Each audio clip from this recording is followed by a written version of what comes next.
Greetings, my name is Monty Martin. And I'm Kelly McLaughlin. And we are the Dungeon Dudes. And welcome to our tier ranking for the Warlock subclasses in the 2024 Player's Handbook. We're going to be going over the 4 subclasses presented in the Player's Handbook and talking about all of their abilities, and we're going to be ranking them against each other. There's a lot to discuss today, so let's get rolling.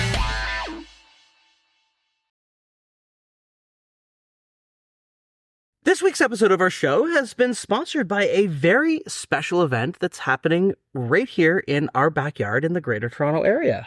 Dungeons & Dragons, the immersive quest, is happening here in Toronto, put on by Vibrant Studios, and they've invited Monty and I to go check it out. So why don't we take a quick jump out of the studio and see what's going on over there. So we're here with Cam, one of the performers at the Dungeons & Dragons Immersive Quest experience. And he's going to tell us a little bit about what we can expect inside. Well, it can best be summed up as the greatest adventure of your life. You start off in the very famous town of Waterdeep, where something is amiss. You're going to have to go on a quest, of course, as it is an immersive quest. And of course, any Dungeons & Dragons experience wouldn't be complete without a dungeon and a dragon. You're hitting all the notes, yes. right? That sounds super exciting. Bring on the quest. Yeah. So we just got through the Dungeons & Dragons Immersive Quest. We scored 41,000 points, which everyone says is a record. I mean, it's day 2, but yes, it was a record. We slayed the dragon. We fought a mimic. There was a lot of. There was a roper. There was a beholder. It was really cool. It was really interactive.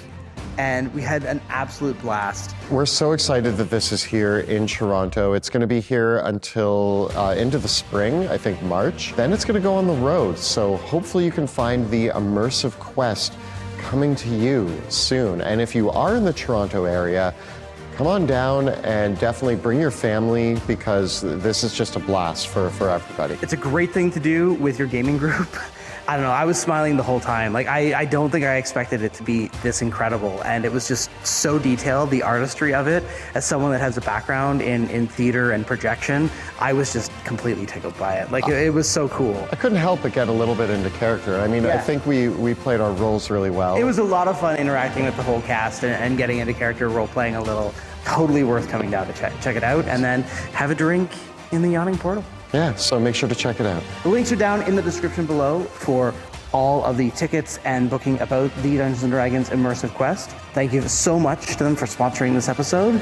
And now, let's talk about some Warlocks.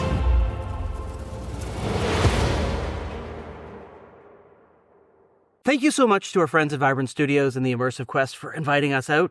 And if you're interested and in the Greater Toronto Area in the next several months, you can follow the links in the description below to get you your tickets and check it out for yourself. And now, on to this week's episode.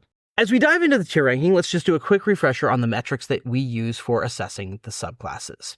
First of all, we try to rank everything based on combat, exploration, and social interaction, and how the subclasses augment the capabilities of the base class.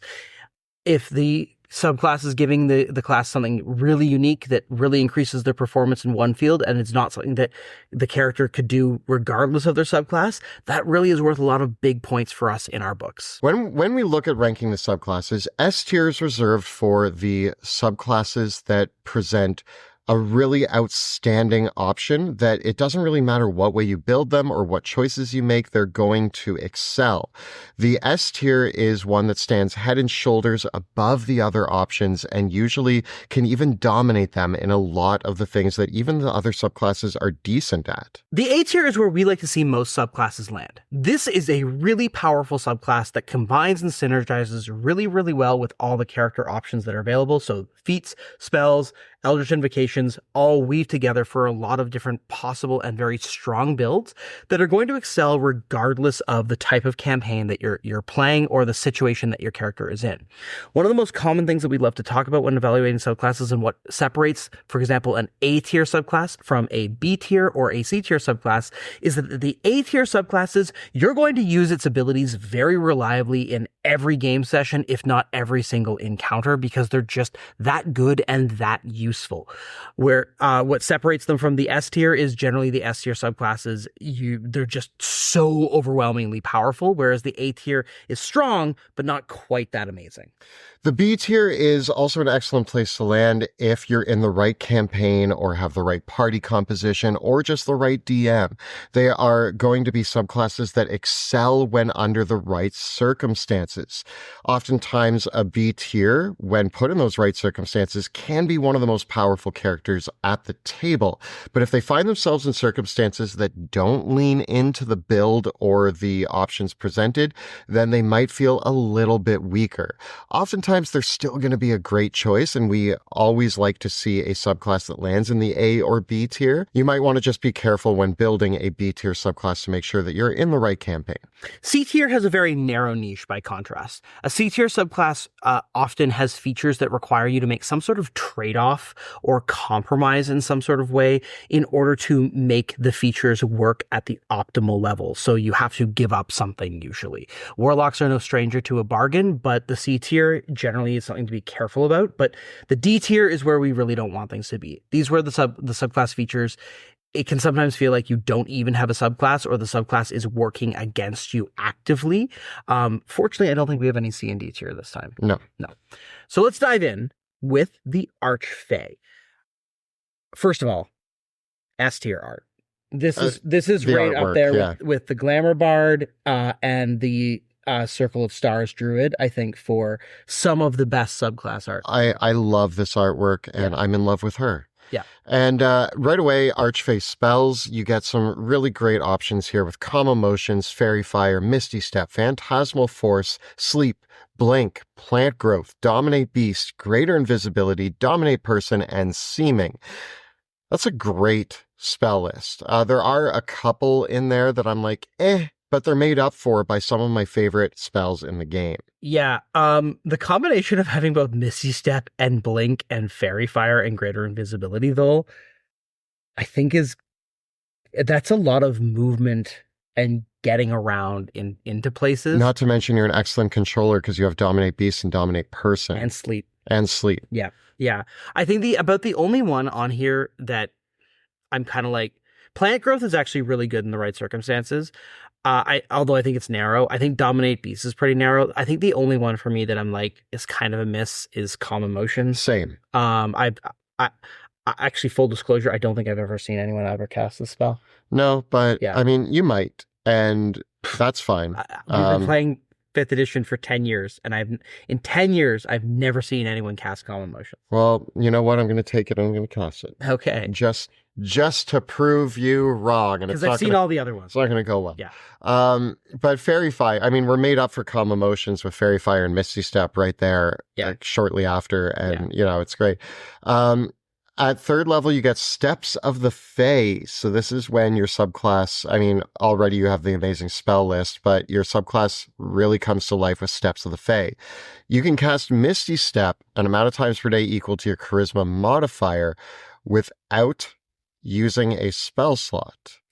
And because you do, it gets around the only one spell with the spell slot per turn rule when you do it this way. So you can bonus action Misty Step and then with your Cast another spell. Cast a leveled spell. Not only that, but you're also going to gain temporary hit points or cause creatures to have disadvantage on attacks against foes other than you when you do this. You get to choose which of those abilities Yeah, and you we're want. going to get a couple extra things that we can choose. And the extra things that happen on Misty Step happen regardless of whether you use the free castings that you get or your spell slots. Just anytime you teleport, either you are going to give yourself temp HP or you're going to cause disadvantage on attacks against foes other than you, which that option, I really love the taunting mischief of it, where you teleport up to like the top of a house and you're just like waving out your hands at them and they can't attack anybody other than you without disadvantage. So level 6, now Misty Step can be cast as a reaction when you take damage. Amazing. And when you choose your extra effects, you can choose to become invisible for 1 round or deal damage to creatures nearby you. I love the fact that when you take damage, you can just bamf out of there and become invisible. It's such a get out of jail free card. It's well, not free because you took the damage, but like you're gone. You can teleport and then on your next turn, just like run. This is one of the strongest like escape abilities, though. Yeah. Yeah. And if you don't like that, you can just basically you have Psychic Thunderstep. At level 10, you get Beguiling Defenses. This now makes you immune to the charm condition, and you can use a reaction to half damage against you, then deal psychic damage to the attacker equal to the damage taken. They have to make a wisdom saving throw. If they fail, that happens. If they succeed, nothing happens. You get one use of this that comes back on a long rest, or you can expend a spell slot for additional uses. The way that this is worded, essentially, it's kind of a wordier way of saying that, like, when you get hit, you're splitting the damage between you and them. Yes. It, like, cuts it in half, and they get half and you get half. Yeah. Which is pretty cool. Interesting choice of whether you do this or teleport away and become invisible. Yeah. Yeah. It's cool to have both those choices, but it's also like, it does mean we've got two abilities that we can't quite use together. Level 14, Bewitching Magic, though, it just adds Misty Step to every enchantment and illusion spell you cast. It doesn't require a spell slot. It doesn't even require an action. It's just part of the action you use. But you had to use an action in a spell slot for the enchantment and illusion spell. Yeah, That's so the key thing. you are casting an enchantment or illusion spell, and you just get to teleport as well. Great. And then you can add one of your bonus effects to it. Yeah. So So you're doing a lot on those turns. yeah, you are. So I think the go-to here, because we're already level 14, the go-to with this is Synaptic Static. Because it's an enchantment spell. You cause a bunch of damage, and then you teleport with it as well. You do want to make sure that, it's a free teleport on top of Synaptic Static. I would use this more for like something that I could maybe use if I was in a bad situation where Synaptic Static, you're already away from your enemies, dropping it. You could also use this with Hypnotic Pattern for enemies that are even more close by, and if you don't get them all, you just teleport away and then turn invisible. There's a lot of options here. Oh yeah, because you're going to turn invisible too. Yeah. Or, I mean... That's rad. That's so tricksy. This is very tricksy. So tricksy. It's great. You know what it is? It's the action economy. Yeah. Right? It's like getting to incapacitate or damage a bunch of foes with Hypnotic Patterns, Synaptic Static, and teleport, and turn invisible. And then you still had your bonus action. Oh, wait. You know what's actually the big one with this? You know what is an enchantment spell? What? Hex. You just drop Hex. Yeah. Misty Step away. Yeah. And that's a bonus action, so that you can Hex, Misty Step, Blast. But the only problem here is that Hex is a bonus action, and the spell needs to be cast as an action. So pointing that out, that Hex is an enchantment spell. You cast it with a spell slot, but it's not an action to cast, it's a bonus action to cast. So that's your only... That would be the great double dip there, because that's the one that doesn't work. To call that out. Yeah. Still, this subclass I think is so mischievous. Yeah. So fun. I think it's an A tier. I think it's an easy A tier. Like without a doubt, it is a high ranking A.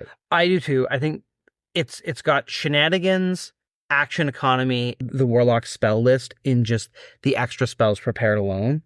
I think it gives you a really nice kit altogether by letting...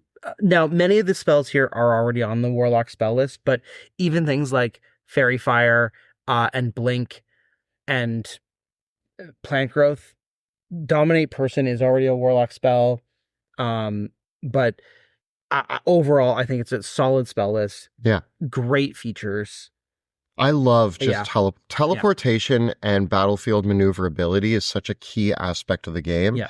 And I think that you just have full control over where you want to be in the battlefield, and you can get out of so many situations. Yeah, it's an A for me. Yeah. Next up, we have the Celestial Warlock. This is your pact with a angel. It's a unicorn. It's always going to be a unicorn. No, that's the Fae. No, unicorns are celestial. Are they? Yeah, unicorns are celestial.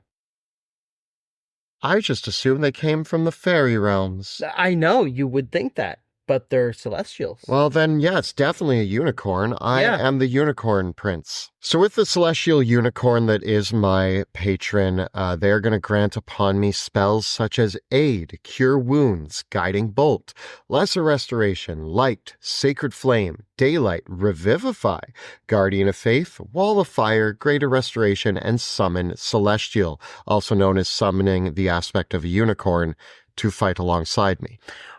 There's certain things about the spell list that I really like. There's certain things about the spell list that I don't like. I like Aid. I don't like Cure Wounds. I like Guiding Bolt. Lesser Restoration's okay. Light is meh. 2 cantrips. Light and Sacred Flame. 2 cantrips. Okay. Revivify, good. Yeah. Wall of Fire, good. Summon Celestial, good. Okay, here's a question. Guiding Bolt. Yeah. It gets really quickly outstripped by Eldritch Blast, even with the spell slot scaling. Yeah. I think, and now, Guiding Bolt does give you that little extra, although even that benefit isn't as good as... It's really costly, though, given your limited number of spell slots. Like, a single target damage dealing spell... Actually, yeah, on a Warlock, Guiding Bolt is garbage. It's a really That's hard not sell. what you want to use your spell slot on. Yeah, because you've got, I like Guiding Bolt, in theory, for, like, a cleric. But yeah, if you have 2 spell slots, using one of them to Guiding Bolt is not... Yeah, that's a trap. I think so. Don't use your spell slot for Guiding Bolt. Aid, on the other hand, is great with the Warlock, because here's the cool thing. You cast it at the start of the day and then take an extra rest first thing in the morning to get the spell slot back. How long does Aid last? Aid lasts 8 hours. How long is a short rest? 1 hour. So you can start the day...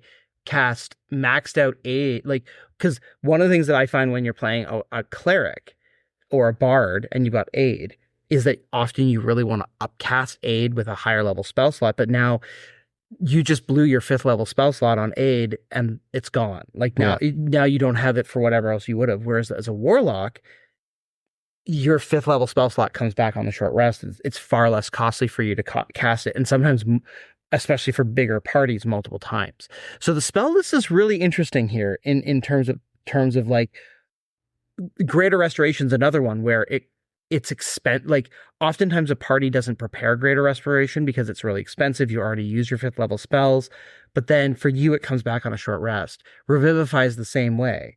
Yeah. Right? Yeah. Overall, it is very much like a light domain cleric spell list. You get some good pickups that really give you some utility and healing here, which I think is pretty cool. And that healing actually continues with our other feature, Healing Light, where you're going to gain a pool of D6s equal to 1 plus your Warlock level. You can expend dice from this pool as a bonus action to heal yourself or a creature within 60 feet, and the pool refreshes on a long rest. So you just have a pool of healing that you can give out, which is pretty great. So this is kind of like you get a ton of castings of Healing Word. Yeah. And the ability to put more into it. Because you can just give out a D6 and it's basically Healing Word. But again, Healing Word would normally be a spell with a spell slot. So you can cast another leveled spell and throw out a little bit of healing, which is another, again, this is another subtle Warlock action economy thing. Yeah. Yeah. Level 6, you get Radiant Soul. You get resistance to radiant damage. Meh. And you add your charisma modifier. Says you. Yeah. But if you know, you know. And add your charisma modifier to damage against one target with radiant and fire damage spells. So there's a couple radiant damage dealing spells hiding in the Warlock spell list. You also do get Guiding Bolt and you do get Sacred Flame. It would be cool with this, but it doesn't work. Pact of the Blade can be radiant damage, but it's not a spell. Yeah. Right? Yeah. Although if it was just dealing radiant or fire damage, that would be really cool. But it's not. Yeah. At level 10, you get Celestial Resilience. You gain temporary hit points equal to your Warlock level plus your Charisma modifier when you finish a rest or use Magical Cunning. And you give half your Warlock level plus your Charisma modifier as temporary HP to up to 5 other creatures as well. So this is basically Inspiring Leader. Yeah. But a slightly worse Inspiring Leader for free. And at level 14, you get Searing Vengeance once per day when you or an ally are about to make a death saving throw. They can instead regain half their HP and stand up. Enemies within 30 feet take 2d8 plus charisma radiant damage and are blinded. That's a pretty cool, like, slap in the face to any, like, knocking your party down, and then all of a sudden they just, like, explode back up. Yeah, it's a pretty sweet self. Like, this is one of the strongest self revives. In the game. Yeah. So what I will give the Celestial Warlock points for is that they actually end up being one of the better healers in the game, and it's a Warlock, which is kind of cool. But between their abilities to kind of blast and also get people back up from almost going down, they're pretty good. I think that I don't know about the title one of the best healers in the game. Because really and truly, when you boil it down, the only ability they have that restores hit points is this pool of D6s, right? That pool of D6s is equal to their 1 plus their Warlock level, okay? So this isn't even, like, if we're talking in combat healing, this is a single D6 plus nothing, right? If you're just using 1d6. Okay, but if I am a level 5 Warlock, I essentially have 6 free castings of Healing Word. Well, do you? Because real Healing Word, actual Healing Word, is 2d4 plus your ability modifier hit points. So the actual Healing Word spell is considerably more healing than even just throwing out a single d6 from this. And a cleric, or even a bard, or another character that has access to other, like, cleric type spells, is going to have a spell like Aura of Vitality. And a single casting of Aura of Vitality from a 3rd level spell slot is going to do more healing than your entire pool ever will as a 20th level Celestial Warlock in terms of raw hit points. But when I say healing, I also do mean that, like, temporary hit points to me are a form of, I guess, utility, not necessarily healing, but they are like a buff. The 14th level feature to just get somebody up from dying is kind of like a free. I'm not saying these things aren't bad. Yeah. But I am saying that, like, and it's interesting that we immediately start comparing to other classes like the cleric here, because, like, it is important to note that this character is still a warlock that can still be eldritch blasting or doing all their other warlock and things they're at doing the all of the healing. same time. I think that this character, I think that if your answer to, oh, our party doesn't have a healer and we need one, and you're, like, rolling up with the Celestial Warlock, I feel like the Celestial Warlock can be a great spot healer in a party that doesn't need a lot of healing and only and is going to generally be playing pretty aggressively, because they only need the emergency healing to bring someone back in the fight. Yeah. But if you're talking about, like, attrition style, like, I need to restore a ton of hit points to my party that just got brutalized by a dragon, this character isn't going to be able to do that. Fair. I do think, though, that they can keep the players going in a fight. They will completely bring people back into the fight, and they'll be blasting and doing other warlock stuff while they're doing it. And I think that's where I'm assessing this, is that I'm not assessing this character as, like, a heal bot, because you cannot play the Celestial Warlock as you can play a cleric as a heal bot. In a party of all warlocks, you actually kind of cover all the bases because of the Celestial Warlock being here. Yeah. If we had all 4 warlocks at the table, you're fine for healing because, well, you have a healer. I do think, though, that we've talked about this many times, that healing is a bit of a reactive play style, whereas a lot of D&D is better played as a proactive play style. Healing never feels like it's the same as, let's say, in a video game. Playing a healer, I'm playing a lot of Marvel Rivals right now. I don't know if it's going to be around forever. Sort of few years that might be obsolete, but Marvel Rivals is very exciting. It just came out.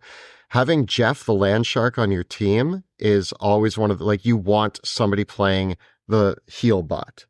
Like, I would just but- equate it to like any MMORPG, like World of Warcraft. Where I mean, like, I didn't play a lot of World of Warcraft. but the so. design of MMORPGs and a lot of video game RPGs is Bring based the around healer. you have to have a healer. Yeah. But D&D isn't like that, and I think that No. that's one of the biggest misconceptions that players and dungeon masters have about D&D 5e and D&D and role-playing games in general. So, and like sometimes you end up with that dungeon master that expects MMORPG style healing to be a important element.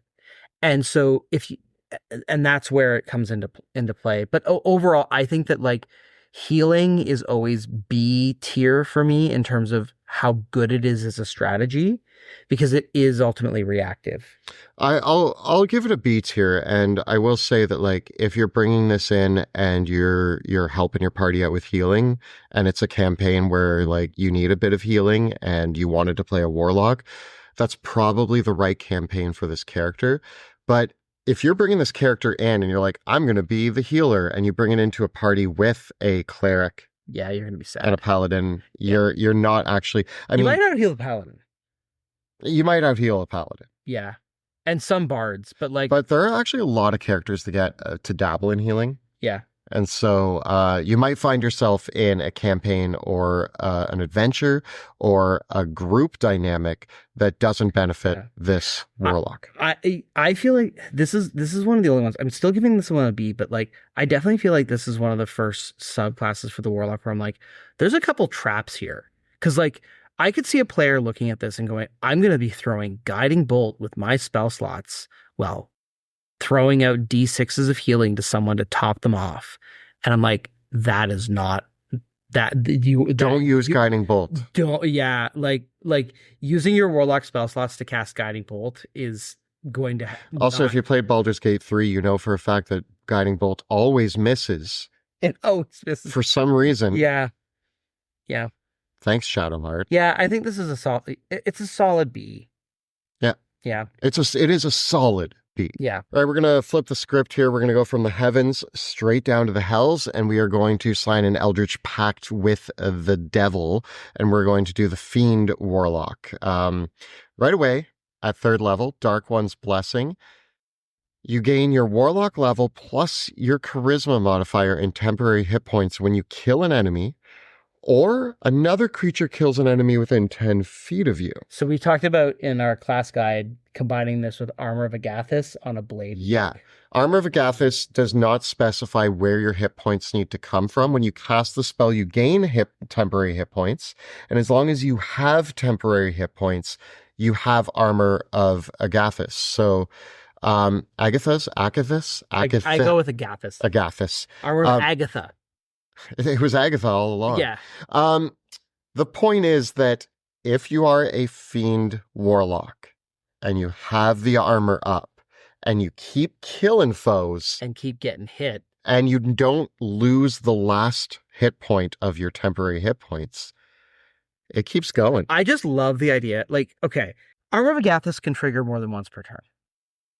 Yeah. So if you are so you cast the spell, you've got 25 temporary hit points, and it's going to do 25 cold damage to anyone that hits you with an attack.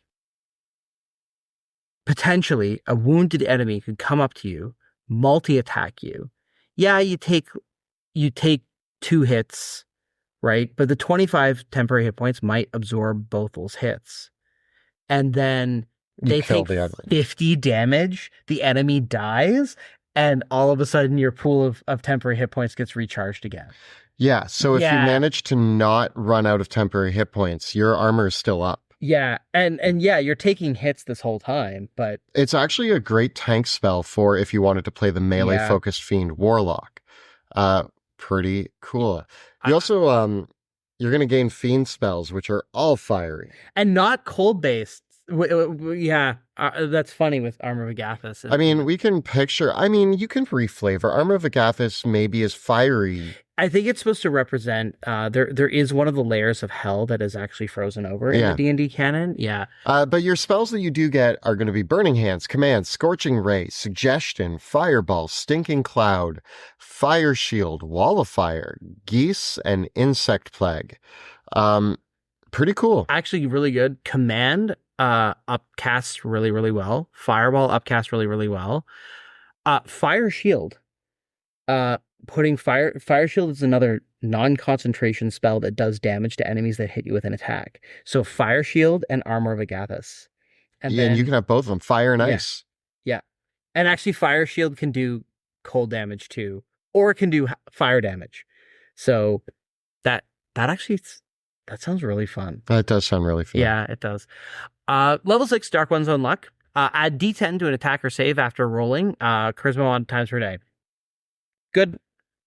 Just save yourself, or land an attack. It's great. Fiendish Resilience. Choose a damage type. Gain resistance to that damage type. Anything but force. Every morning you wake up and you go, I don't feel like taking fire damage today. I don't feel like taking slashing damage today. I don't feel like taking bludgeoning damage today. I just don't feel like taking damage today. Yeah, you got to choose a type. Yeah. But again, that's where, okay, a lot of enemies, there's a surprisingly large number of monsters that do bludgeoning damage. Because that tends to be like most like monster punch you attacks. So it's hard to choose which one to go with. But like this is again where like the tanking build, if you were able to get a couple different resistances, because having more resistances is going to give you more mileage out of the temporary hit points from Armor of Agathis. Yeah, because if you're taking half damage and dealing full damage out. Yeah. Yeah. Right. Yeah. Yeah. Yeah. You picking up what I'm putting down? This is a tank subclass. This could be pretty tanky on a blade lock. Yeah. And at level 14, if all of this wasn't enough, you've been tanking this whole time. Now you just get to send your enemies through hell. Once per day, you just get to hurl them through hell, doing 8d10 psychic damage, and they're incapacitated for 1 turn, and they get to make a charisma saving throw to avoid this. Doesn't work on fiends because they don't mind going to hell. It's like a trip back home to visit their parents, which might do psychic damage to most people. And you can expend a packed magic slot to do this again. It's a pretty devastating. Okay. It is. It's super smite. It's super smite. And it's a 1-round banishment almost. Yes. Yeah. Yeah. So you can, and it's when you hit with an attack. And you've also got that ability to add D10 to an attack roll to make an attack hit.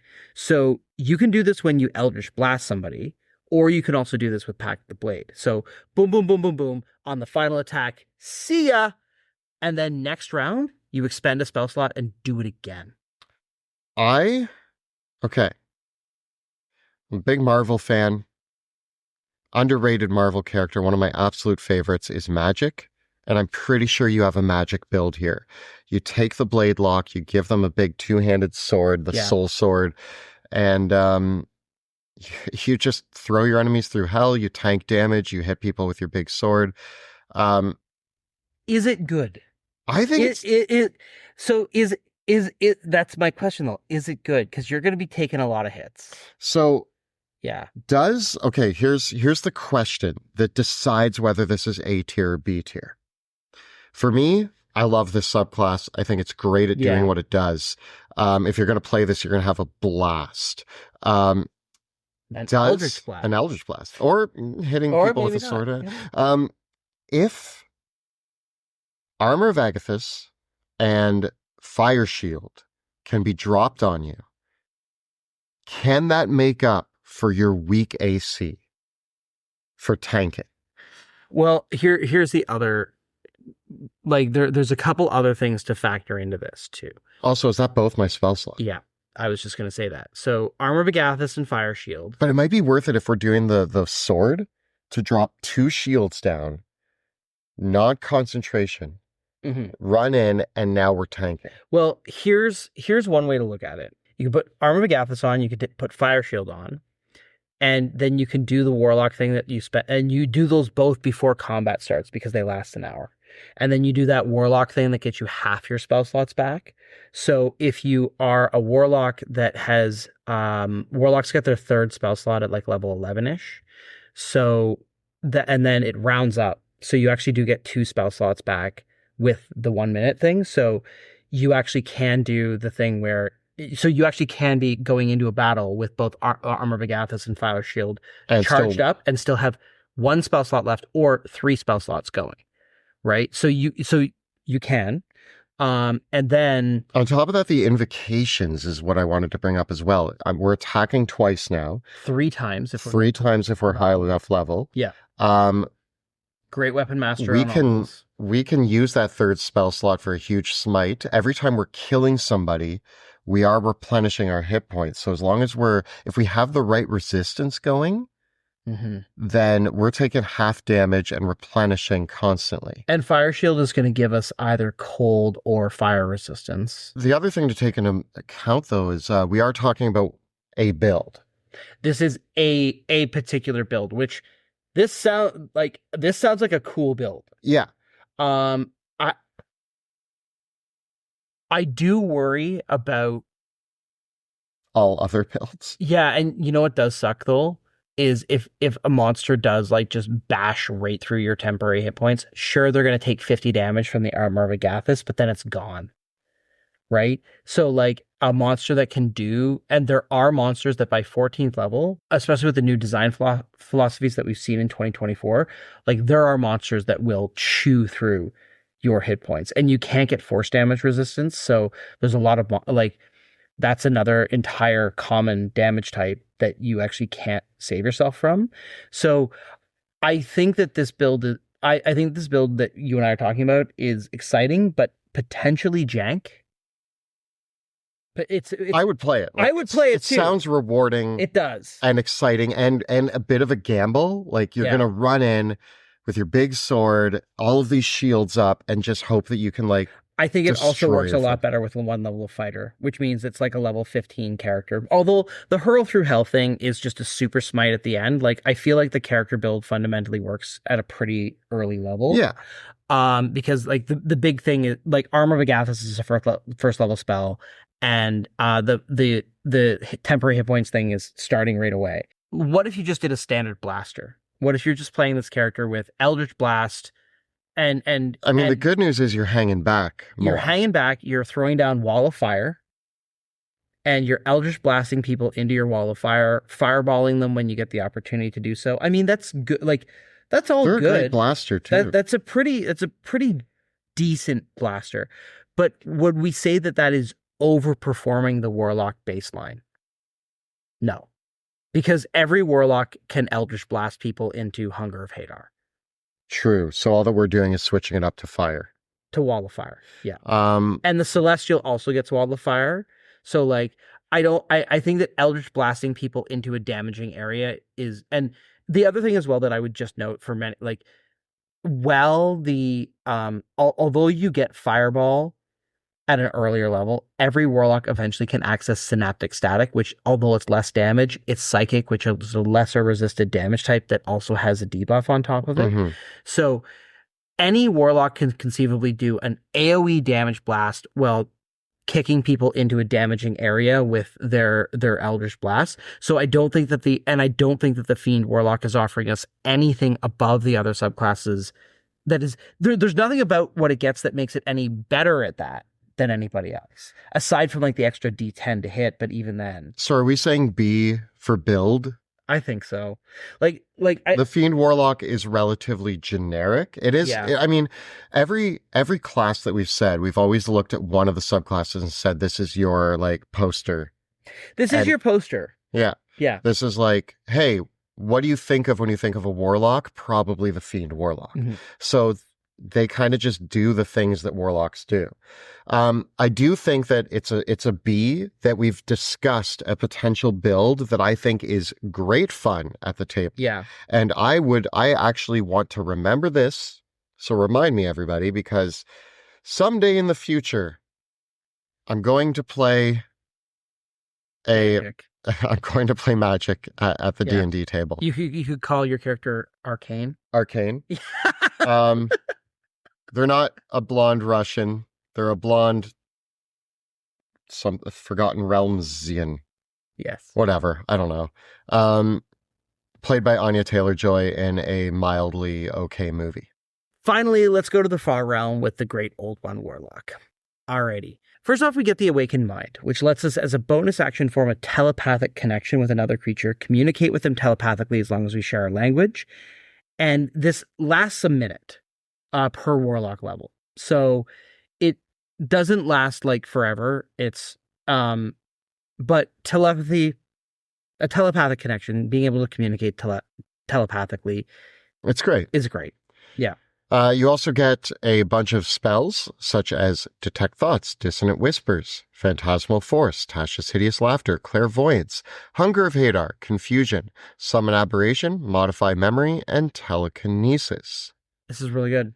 This is really good. It's actually probably the most, I think, tactical spell list. It has less in the way of like just blowing up your enemies, like some of the other spell lists have, and you need to know how to use these spells. Yeah, and there's a couple that are already on the Warlock spell list. Hunger of Hadar. There's also a couple here that are just, well, they're not useless. They're very niche, but they're counterbalanced by ones that are widely useful. Like Modify Memory is really niche. You might go an entire campaign and never need it, but then it's really cool when you do, even though if it is kind of like questionably moral.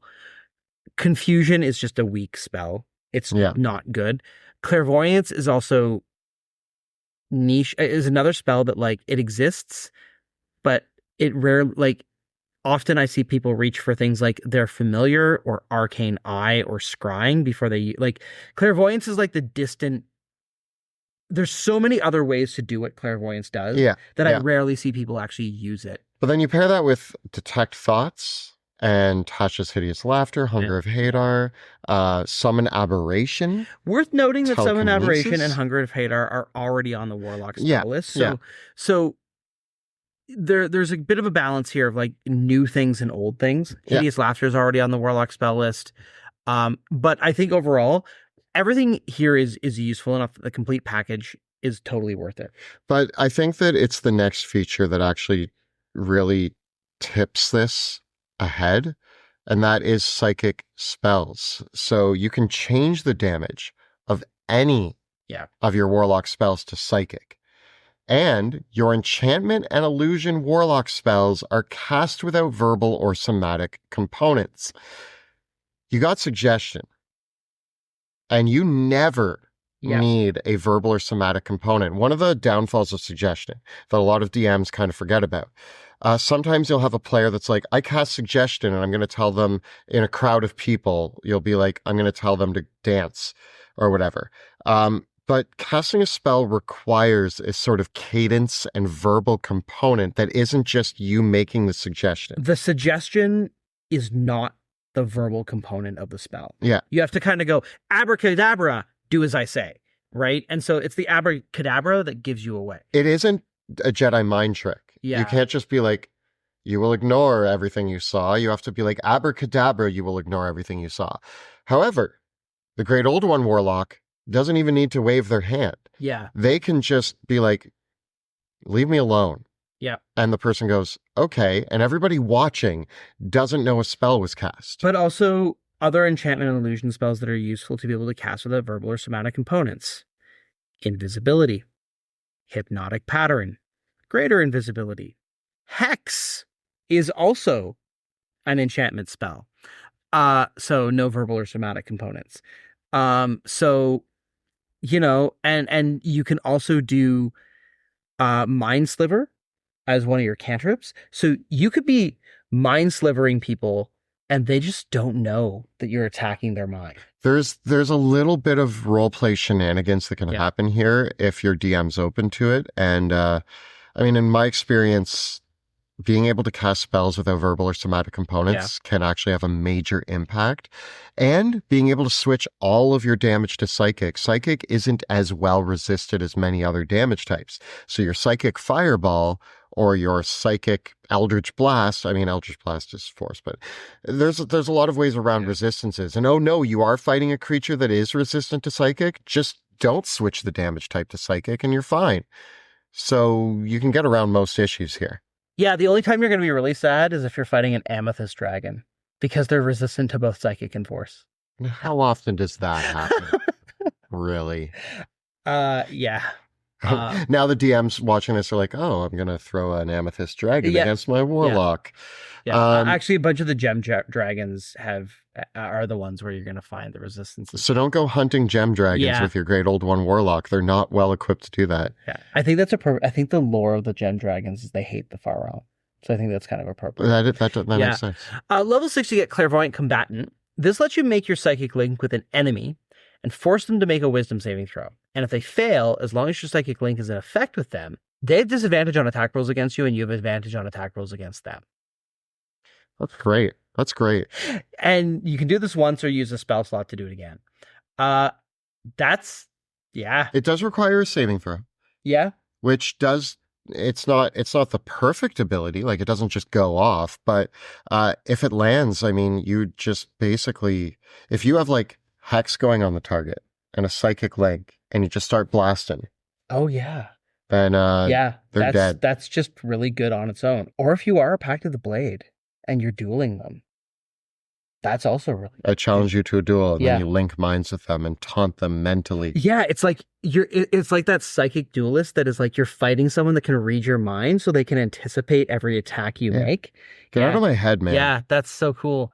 At level 10, you always have Hex prepared.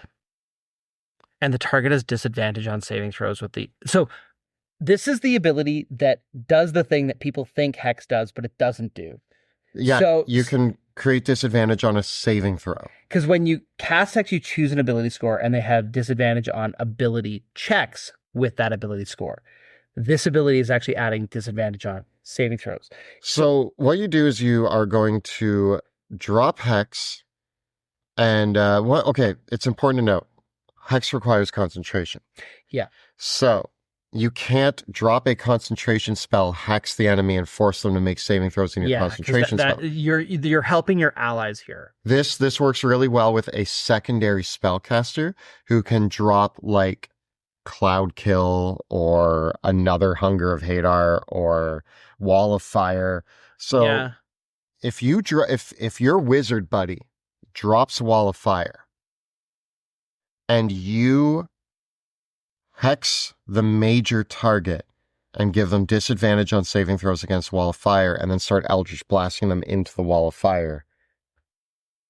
Although a lot of battlefield control is wisdom. Yeah.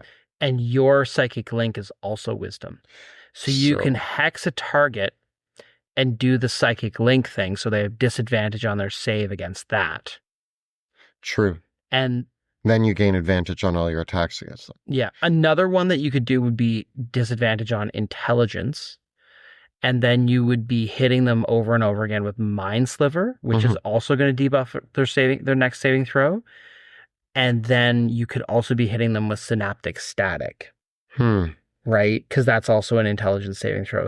And that's not concentration. So those are a couple ways that you can benefit from it, from the disadvantage yourself. Yeah. Actually, you know what the other one would be amazing with? What if you have a monk in your party? Disadvantage con for stunning strikes. Yeah. Right? There's a lot, like everybody's going to force a saving throw at some point. Yeah. Knowing what you and your allies' best chance for landing something cool is and making them weak to that saving throw, it's a good move. This is a really... this is one of those examples of an ability that is like giving you something that you always wanted, but it does come with the cost of like you're helping your allies mostly. Yeah. Because your ability to take advantage of this feature it synergizes actually very beautifully with that psychic link power. But it does give more options for your allies instead of yourself. Yeah. Then you also at level 10, your thoughts can't be read. You have resistance to psychic damage. And if someone does psychic damage to you, you deal it back at them. Yeah. So sweet. Don't mess with my mind. Yep. And at level 14, you have Create Thrall. You can cast Summon Aberration and you don't have to concentrate on it when you do. It just lasts 1 minute instead. But then when you cast it in that way, it gets extra temporary hit points and it can benefit from Hex once per turn. So once again, we have some synergy here in that you could summon Aberration, concentration free, stack that with Hex, stack that with your psychic Mind link, yeah. Yeah, your mind link. So this is an example of a subclass where a bunch of the abilities all build on top of one another in a pretty potent way. Is the part that I'm having a hard time. Okay. Before I go into what I'm having a hard time with, I love this subclass. I do too. It's one of the best. It is. And the points for the art as well. And points for the art. You got to have tentacles in the background. But I'm trying to decide if I love this more or if I love the Fey Warlock more. I think that both of them have shenanigans written all over them. Yeah.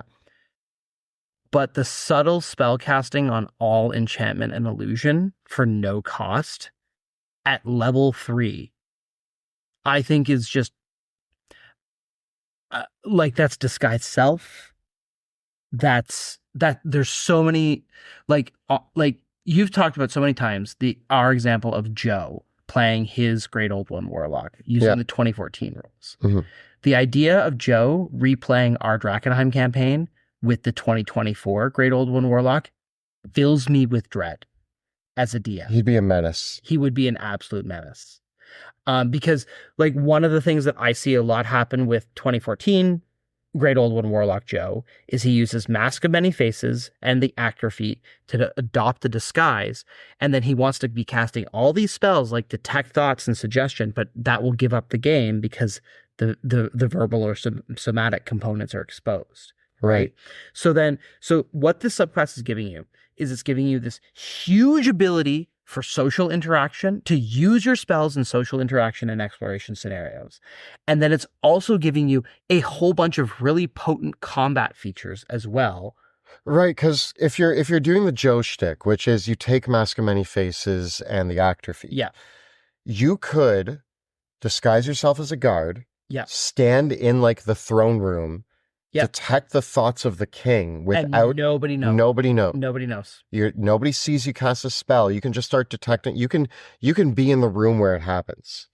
Actually, you know what? Yeah. Hold on. Detect Thoughts is a divination spell, so it doesn't work with Detect Thoughts.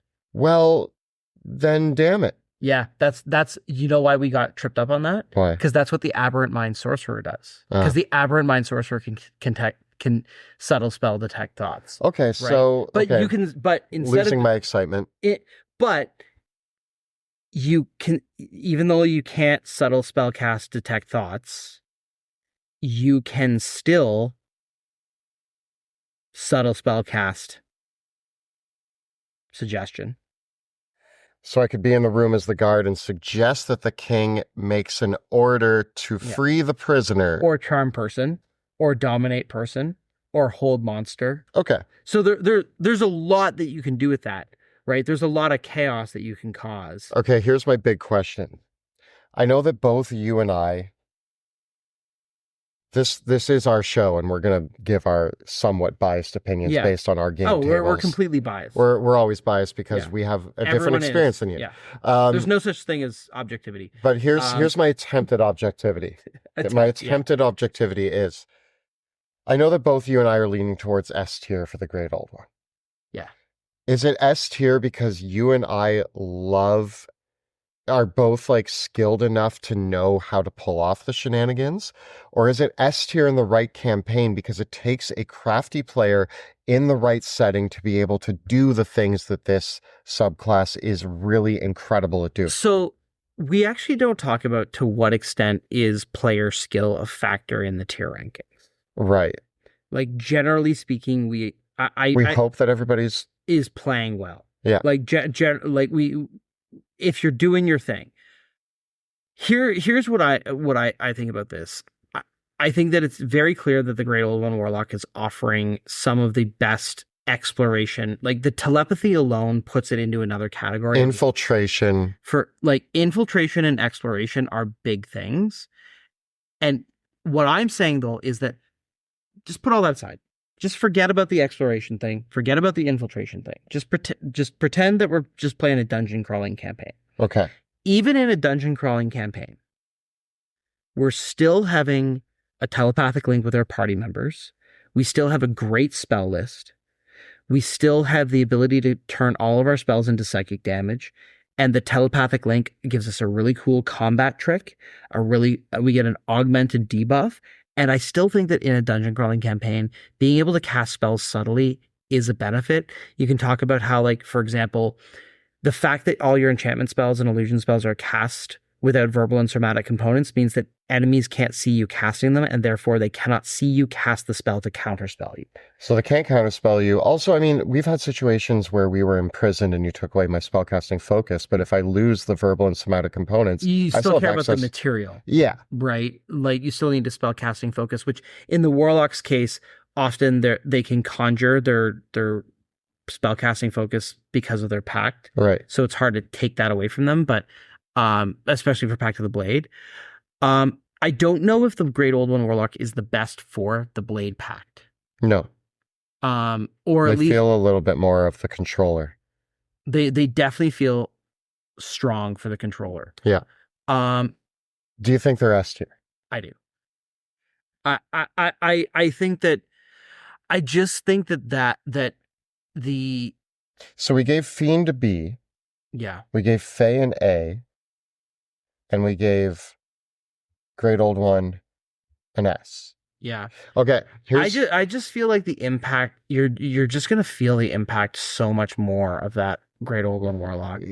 I want to throw down my opinion because the charts at the end of this are going to show 2B, 1A, 1S. I am set on where the Fae has landed, and I am set on where the Celestial has landed. I could see Fiend being an A, and I could also see Great Old One being an A. That's less exciting for our chart, and I agree with you that there is an argument that Fiend is an S, or Fiend is a B, and Great Old One is an S. But I could see That's still the order though. Like, again, one of the things that's always helpful, like what's if you rank them in order, it's Great Old One, Fae, Fiend, Celestial. Yeah. All great. But that's definitely That's my ranking. I would say the ranking of the power order, and the tiers are kind of just handy things. But one of the things about the Fae Warlock that keeps it out of the S tier for me is that it has all of these beautiful combat tricks. It has a nice spell list, but it's all the teleportation shenanigans around Misty Step, which Misty Step's limited distance of 30 feet makes it soundly a combat party trick. So the Great Old One Warlock is the only of the Warlock subclasses that we looked at. Mm-hmm. It is the only one that is bringing this out of combat shenaniganery is so impactful, and even in combat though it's impressive. Yeah. Right? Like, separate. So if you say, oh, I don't care about that out of combat infiltration stuff, then fine, it's A tier. Right? But if you do, that is the thing that brings it to the S tier. Okay. Yeah. So looking at our final results, I can see a lot of arguments here, but I think the baseline is that we actually got 4 great subclasses. Oh yeah. The Warlock, it's really hard to look at the Sorcerer and the Warlock are 2 classes in 2024 where I just go, wow, I am excited to play these characters. I'm excited to play like all of them across the board. Their subclasses feel really strong. They feel really interesting, really compelling, and really exciting and flavorful. And flavorful. And ultimately at the end of the day, I do feel like you're always going to be happy with a Warlock. Like, I still think that the Warlock is a bit of an advanced class. I think it's harder for new players to dive into the Warlock and excel with it, because the Warlock ultimately is one of those classes where the difference between a Warlock that chose their spells, their feats, and their invocations carefully to link up with their subclass. Like, just as we said, there's a huge difference between the Fiend Warlock that took Eldritch Blast and threw fireballs, and the Fiend Warlock that took Great Weapon Master, took all the blade stuff, did this Arm of a Gat. Like, those two characters are playing in different leagues. Yeah. Right? But And the great old one who takes the actor feat and Mask of Many Faces and is like playing in an infiltration campaign is going to blow the doors off that campaign. yeah. And somebody else who plays a great old one and doesn't use the capabilities of what the classes offer.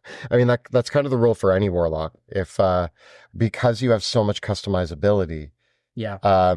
you cannot utilize the options presented to your warlock in any build. Yeah, and the customizability really is a huge factor. Yeah, I agree. Yeah, so overall, I think the Warlock is in a fantastic place. Nothing in the C tier. Nothing in the D tier. Nothing in the D tier. One in the B tier that is a pretty decent B. And I mean, at the end of the day, they're all blasts on their way to victory. I think what I would say is that the Celestial is the only one that I couldn't see myself playing. Yeah, actually, same. If I'm actually most excited by the specific Fiend build that we talked about, excites me the most. That might also be because I've been sitting. The Great Old One would be my favorite, but I've been sitting next to somebody playing it for 5 years. Yeah. And so it doesn't interest me as much because I've already seen it at the table. So if I was playing a Warlock, I would probably be the blade-wielding, fiend-packed Warlock with all the armors going on, running into combat with a big sword. Yeah, so up on screen, here's our final rankings, with the caveat that we could bump Fiend and Great Old One up or down into the A tier, depending on your feelings on it. Tell us about how you feel about these Warlock subclasses, and if you have any other sweet combo builds that are really working. Obviously, if you're taking a level of fighter, a lot of things come online there, but we try not to talk too much about multi-classing, but let us know your ideas for some Warlock builds that are pretty sweet in the comments below. The videos that we make on our channel are made possible thanks to the incredible generosity of our Patreon supporters. Please consider joining our Patreon. The links are right down below. If you want to see some absolute shenanigans with a Great Old One Warlock, you can check out our actual play in the Worlds of Drakenheim, which airs Tuesday evenings right here on YouTube. You can check out all the previous episodes right up over here. And we got plenty more coverage of all the subclasses in 2024 right up over here. Please subscribe to our channel, like this video, and ring that bell so that you never miss an episode. Thanks so much for watching. See you next time In the dungeon.